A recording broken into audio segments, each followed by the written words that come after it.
Дагы бир кутмандыңыздар менен урматтуу көрүүчүлөр, кайрадан эртең турганда сөз башында биз кесиптеш экөөбүз айтып кеттилик.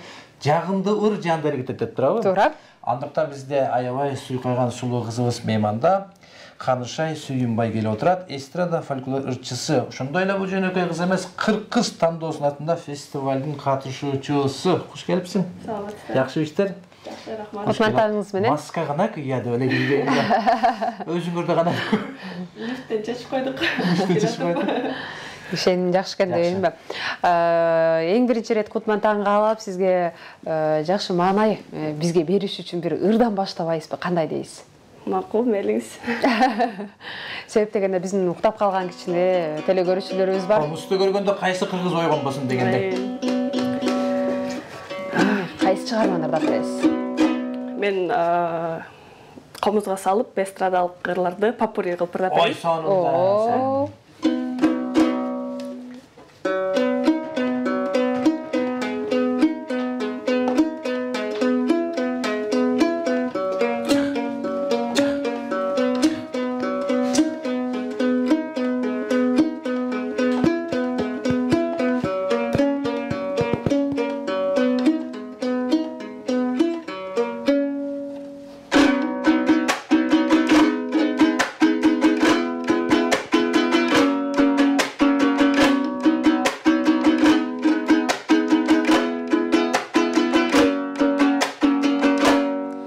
Möltürөгөн gözüңдөн, балдай ширин сөзүңдөн, байланамын мен сага, арба балдың өзүңдү.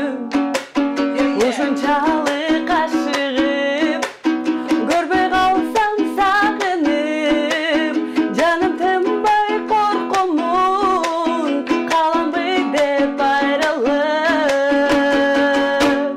Сүйөм жалгыз сени гана, сүйүм күчтүү жалгыз сага, сыр чечишип отуралы, сүйүп колун беричи мага, эзилемин сүйүп сени, сүйө берем күтөм келчи, жалындаган жүрөгүмө, жаратканым жардам берчи. Нурбек мырза, сүйөм сени. Ой, бали.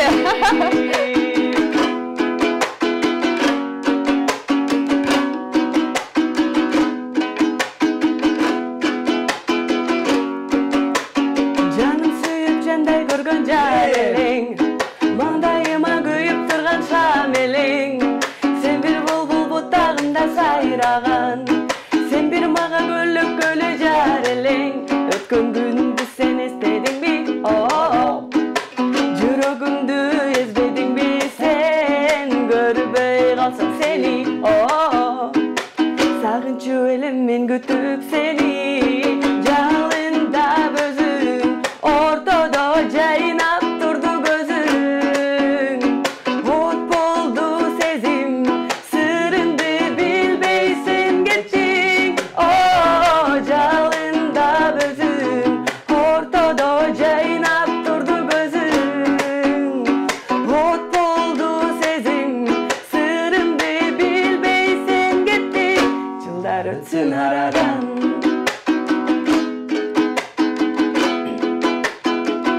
жолугабыз кайрадан.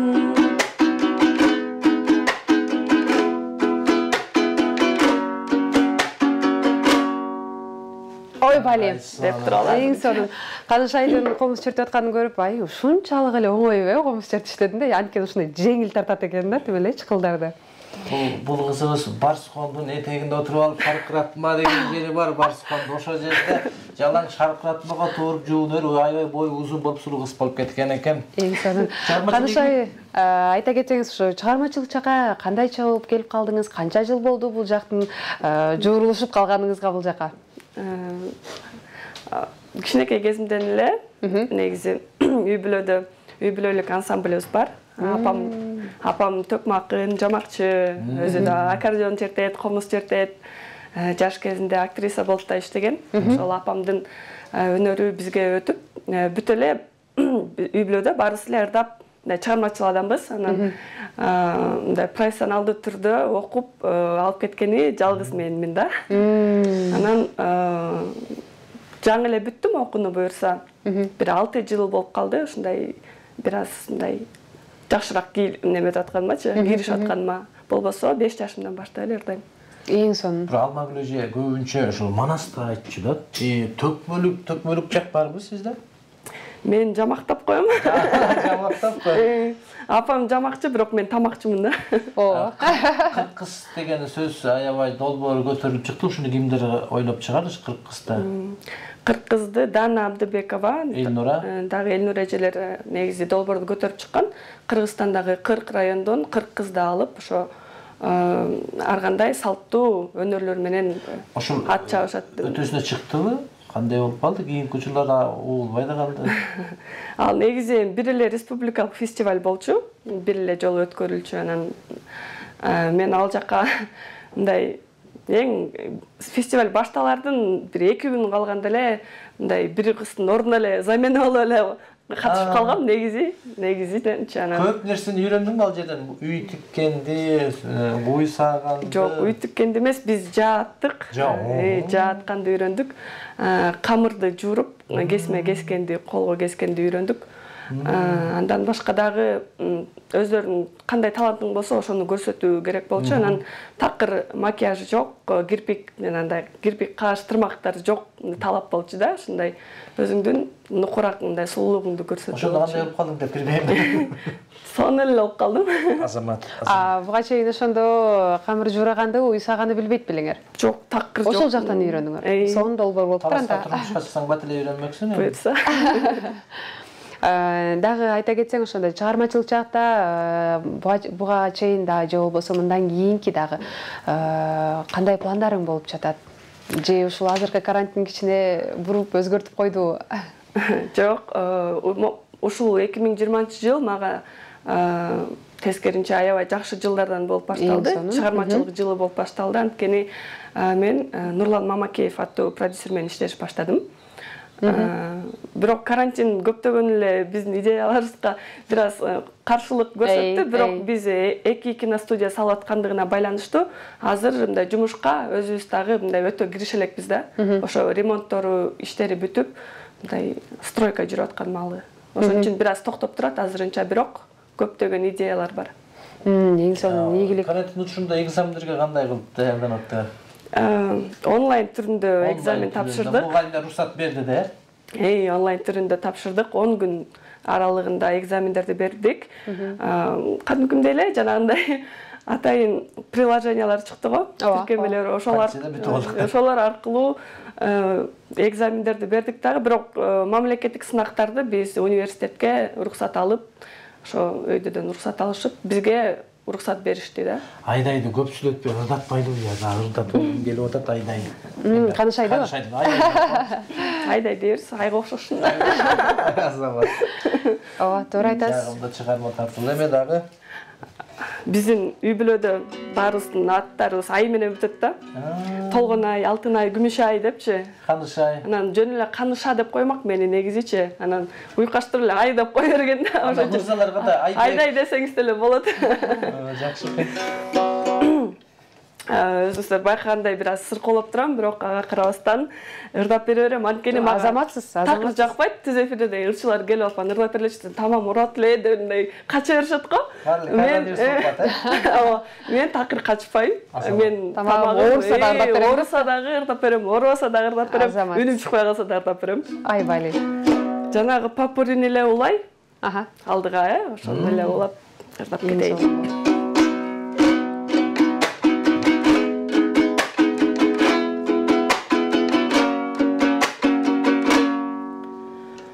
Yellow diamonds in the light, and we're standing side by side as a shadow crosses mine. Wanna stake to come alive. It's the way I am feeling, I just can't deny. But I gotta let it go. We're falling in love in a hopeless place. We're falling in love in a hopeless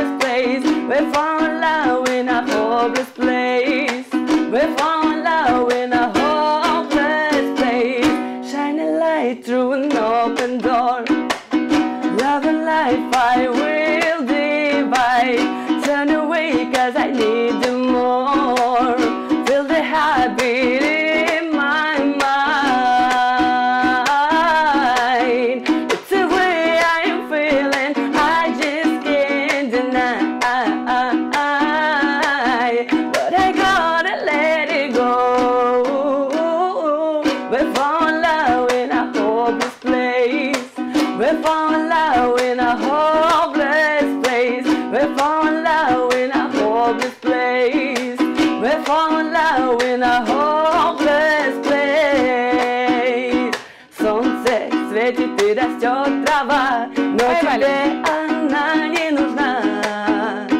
Все не так и все не то, когда твоя девушка больна.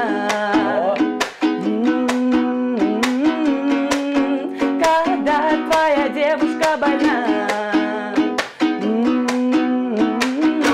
Когда больна. Ой, Вали. Кандай сонун, Ылбай куш комузду ар кандай эмеге салса болот. Муну жакында кыргыздар скрипкада кылып чыкпаса болду. Бул багытта кандай шагыл таңдап калдыңыз? Азыр башка минорный аккордтордон тартып берем. Сен бул багытта кандай чалып таңдап калдыңыз? Ушундай попури кылалы деп кимден идея келди бул? Мен ошо биринчи окууга тапшырган жылы жатаканада жашачумун. Жатаканада бизден улуу курстар ушундай аккордтор менен чертип ырдашат экен.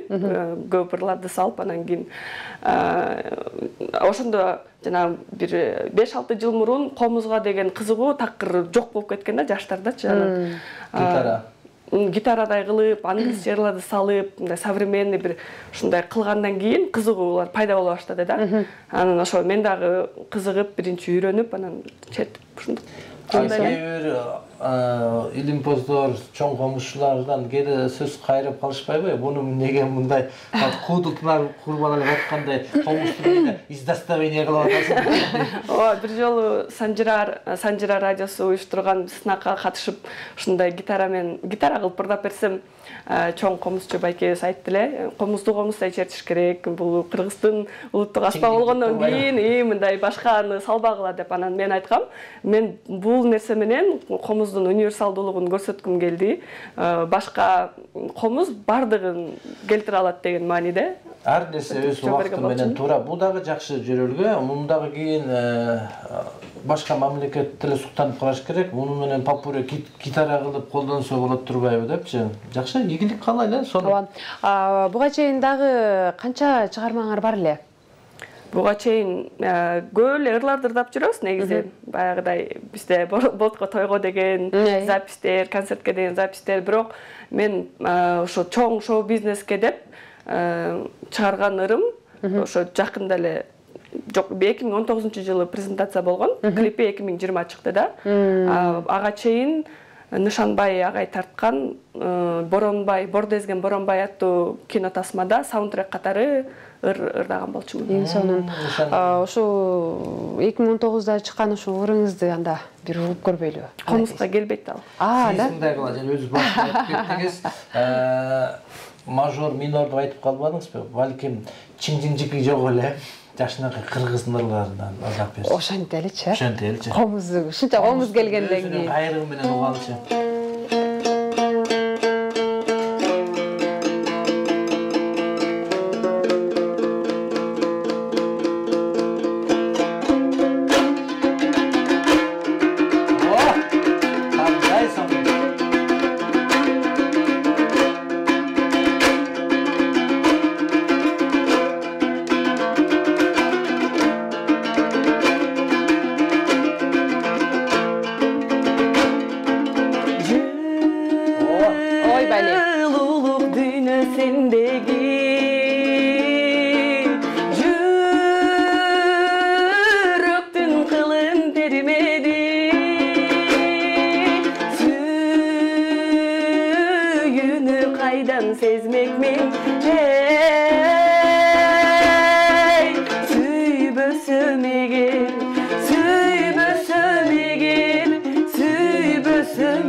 қалсам мен сені.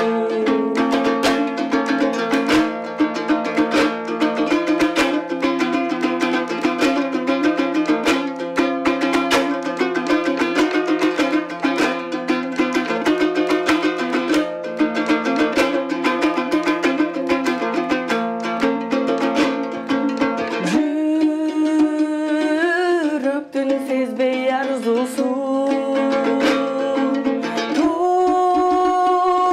тұрмыштың баспай ашусын. Өтмөкмүн сені көрбөсөм, өмүрдүн сезбей, өмүрдүн сезбей, өмүрдүн сезбей таттуусун. Жашоонун сезбей таттуусун. Ой, Бали, Максат бар Кыштыбаев болуңуз. мырын тиймеле, жаркыратырдап Эң сонун. Келиңиз Канышай, сизге чоң рахмат. Таң атпай келип, тамагыңыздын ооруганына карабай ырдап берген үчүн сизге чоң терең ыраазычылык. Сизге дагы ден соолук каалайбыз, оорубаңыз. Бизге мындан келгенден дагы чыңкылдап ушундой эң сонун ырларды ырдай бериңиз. Жана кыргыз элиме болгон каалоо тилегиңизди айта кетиңиз. Кыргыз элиме эң биринчи тынччылык каалайм, токчулук каалайм, молчулук каалайм. Бөтө кырсыктан тышкары болуп эле ошо илдетти жеңип, жакшы жашоого эртерээк кайтып келели. Айтканыңыз келсин дейли. Бизде конокто урматтуу көрүүчүлөр, белгилүү кызыбыз Канышай Сүйүнбай болду, эстрада фольклорчусу. 2 жылдын аралыгында тез аранын ичинде заслуга наам алышында биз Кудайдан тилейбиз.